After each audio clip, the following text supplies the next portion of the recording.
Hello everyone, welcome to Commerce Hour. Today I'll try to explain an easy but new section of the CGST Act, that is the Composition Scheme for Service Providers. So earlier we had only section 10 subsection 1, which was Composition Scheme for Manufacturers, Traders and Restaurant Services. But with effect from 1st April 2019, section 10 subsection 2 has been introduced, that is the Composition Scheme for Supplier of Services. Few amendments are also made in section 10 subsection 1. Like earlier it was only for manufacturers, traders and restaurant services. But now if a person supplies goods and restaurant services and other services, he still can opt for the composition scheme. But the other services has to be only up to 10% of the total turnover or 5 lakhs, whichever is higher. And if a service provider is eligible to opt composition scheme under section 10 subsection 1, he won't be eligible to opt composition scheme of section 10 subsection 2. So now let's try to understand section 10 subsection 2, that is the composition scheme for supplier of services. Firstly, what is the tax rate under this section? It is 6%. If a person opts composition scheme under this section, he will pay a concessional rate of 6%. Let's see on what supplies is this scheme applicable. So what is the description of supply? First supply of goods or services or both up to an aggregate turnover of 50 lakhs made on or after the first day of April in any financial year by a registered person. So it is applicable only on the first supply up to 50 lakh rupees in any financial year made on or after 1st April in any financial year. We need to understand what the first supply is, but before that, let's go through the conditions of this section. So the conditions are very basic actually. Let's just go through it once. Supplies are made by a registered person whose aggregate turnover in the preceding financial year was 50 lakhs or below. So the person's turnover in the preceding financial year has to be below 50 lakhs. Who is not eligible to pay tax under section 10 subsection 1. We already discussed about it. Who is not engaged in making any supply of non-taxable goods or services. Who is neither a casual taxable person nor a non-resident taxable person. Who is not engaged in making any interstate outward supply. Who is not engaged in making supply through an ECO. Who is not engaged in making supply of ice cream, pan masala and tobacco.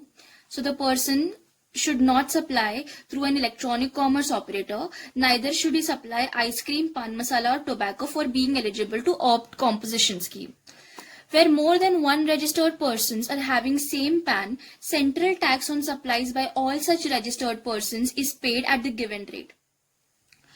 So this means if the head office chose to pay tax under this section, the branch office also needs to pay tax as per this section. The branch won't be allowed to pay tax under the regular scheme. The registered person shall not collect any tax from the recipient, nor shall he be entitled to any input tax credit.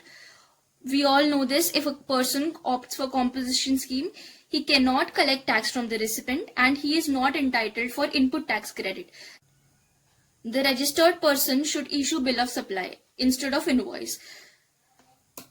Now let's try to understand what is first supply. This is the only thing that is to be understood here actually. Everything else was just basic and we already knew about it. So let's read the description of supply once again. The description of supply is first supplies of goods or services or both up to an aggregate turnover of 50 lakhs. Made on or after the first day of April in any financial year by a registered person. This section is applicable, the scheme is applicable on first supply up to 50 lakh. So you all know now that first supply is or should be up to 50 lakh only. Now let's understand what first supply is. As you can see, the first supply is explained in two parts. According to me, we should go through the second part first. So the second part says, for the purpose of determination of tax payable under this notification shall not include the supplies from the first day of April of a financial year to the date from which he becomes liable for registration under the said Act. Let's try to understand. We are reading what first supply is. So the first supply, for the purpose of determination of tax payable under this notification, shall not include the supplies from the first day of April of a financial year to the date from which he becomes liable for registration under the said act. What we are talking about is, for the purpose of tax payable, we should not include the threshold limit of 20 lakhs. The threshold for becoming liable for registration, that is of 20 lakh rupees, should not be included in the first supply, and first supply should be up to 50 lakh rupees. So the 50 lakh rupees of first supply should not include the threshold limit of 20 lakhs when we are determining the tax payable. Now let's read the first part of this explanation. For the purpose of this notification, the expression first supply of goods or services or both shall, for the purpose of determining the eligibility of a person to pay tax under this notification, include the supplies from the first day of April of a financial year to the date from which he becomes liable for registration under the said act. So while determining the eligibility of a person to pay tax under this notification, the threshold limit of 20 lakh rupees has to be included in the first supply.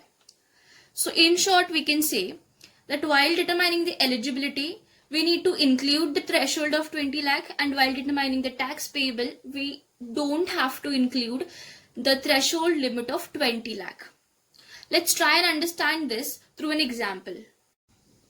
If an unregistered person starts supplying services from 1st April 2019 but does not seek registration immediately, he crosses the threshold limit in May and obtains the registration from 1st June 2019 and opts for the composition scheme to pay tax at 6%. So he seeks registration when he crosses the threshold limit. His aggregate turnover in this year is 45 lakh rupees, which is below 50 lakhs. And obviously, if it is below 50 lakhs, he is eligible to pay tax at the rate of 6%. So hence, he shall pay tax at the rate of 6%. But on what amount will he pay tax of 6%? On 25 lakh rupees. Because we know that the first supply, for determining the tax amount, we do not have to include the threshold limit of 20 lakhs. So the tax rate of 6% is to be paid on 25 lakh rupees, that is 45 minus 20, and not on 45 lakh rupees. That's it. The section is over. It was a very simple section, I know. I personally faced a little difficulty in understanding what first supply is. That's why I thought I should make a video on it. I hope you find it helpful. Thank you.